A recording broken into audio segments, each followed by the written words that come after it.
A mind at perfect peace with God.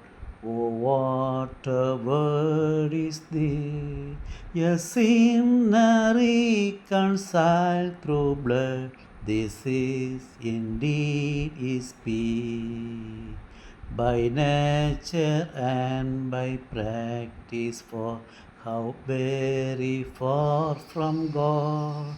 Yet now by grace brought nigh to Him through faith in Jesus' blood. So nigh, so very nigh to God, I cannot nearer be. For in the person of His Son, I am as near as He.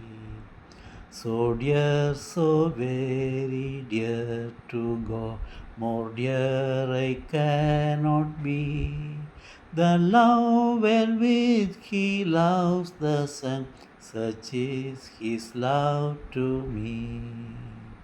Why should I ever anxious be, since such a God is mine?